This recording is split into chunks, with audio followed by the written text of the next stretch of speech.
name is Elena Barcenes, and I am the owner of Rincon Salvadoreño.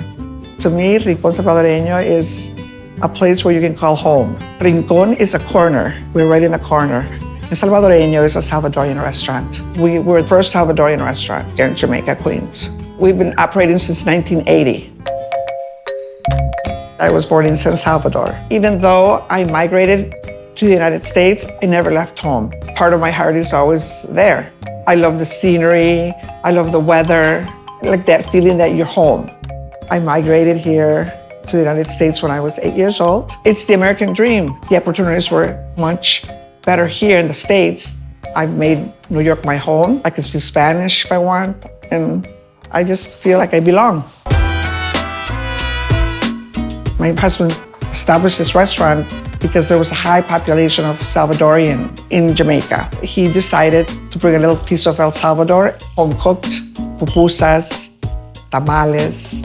He had like 6 tables when it started, and just being around other Salvadorians. I have customers that have met here, they've married, families have been united from this restaurant. In Jamaica, I've seen many changes. Back in the 80s, there was more crime. Then it got better with all the development that has been going on here. I feel that I'm committed because I don't consider myself a quitter, so I'm gonna just keep going. Traditionally, in El Salvador, we're known for pupusas. It's part of our culture, it's part of our upbringing. Once you're able to eat, the first thing they give you is a cheese pupusa. I used to eat pupusas growing up in El Salvador, as far back as I can remember. They're a corn patty, they have filling inside, and they're served with curtido, which is a pickled cabbage, and a tomato sauce with it.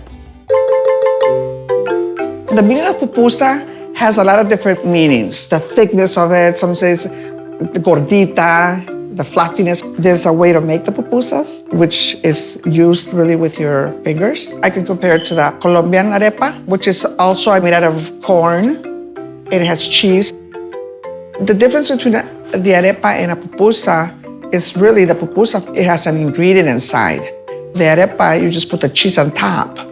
The pupusa itself, you have the masa, you have the corn, but anything that you decide to put inside that pupusa is of your choice.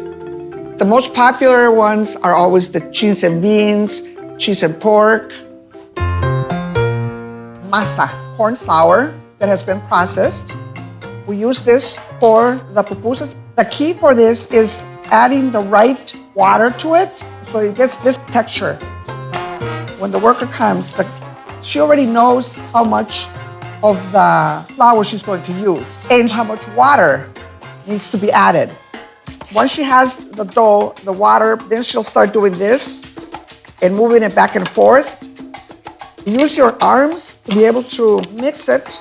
Here we have chicharron, cheese, mixed together. We also flavor this ingredient with red pepper, green pepper, and we put all of this through the mill. This is what we're gonna use for the ingredient for the pupusa.